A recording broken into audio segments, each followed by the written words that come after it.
AI 时代来到，对少数族群语言来讲，唔系单枪方片两词做的讲说，佢可能系复制语言的工具，也可能系再过一次本身语言边缘化嘅力量。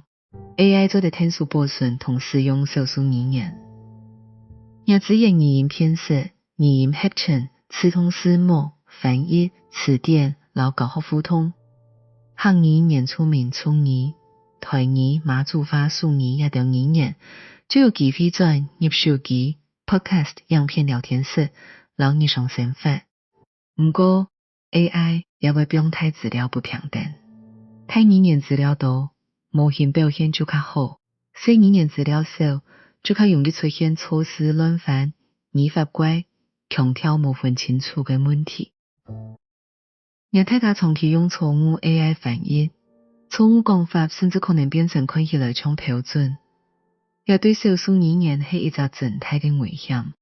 少数族群语言唔是单枪词汇表，既有禁忌，有礼貌，有清楚称谓，有记忆，有地方记忆，也有族群这个世界观。AI 要用语料，听错要有同意回馈处理了经验。语言、文本、故事、歌谣，拢有社群、作者老文化脉络，唔系模组嘅资料。对后生人来讲，语言那像系考试科目，起理会当然。也汉语做得变成字幕工具，短样音、配音、聊天机器人、歌曲创作、podcast 剧本、游戏角色语音，嘅语言就有新嘅入口，也是 AI 最大嘅机会。唔系太天人讲母语，系讲大开口嘅门槛，陪后生人敢试、敢谈、敢改、敢创作。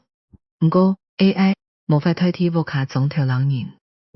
AI 做的整理资料、产生字幕、天数翻译。不过语言真正会唔会活下去，还是看人有冇使用。所以 AI 对少数族群语言文化嘅影响，我哋唔好强用乐观，也系悲观看。较重要系问，资料系乜人提供，模型系乜人训练，标准系乜人决定，错误系乜人修正，利益系乜人得到，也答案系大公司自家决定。给 AI 可能变成新嘅文化不平等，也答案系社群、学校、政府、研究者、工厂师共下合作。AI 就可能变成少数语言复制的新工具。对行业来讲，我哋需要嘅唔系单枪有 AI， 系有负责任嘅行业 AI， 要尊重强调，尊重用词，尊重语境，尊重社群，每一本后生人用得到。AI 也有行业，行业就有机会行业未来。不过未来唔会自通来，要靠我哋强下做资料，强下修正，强下使用，强下舒服。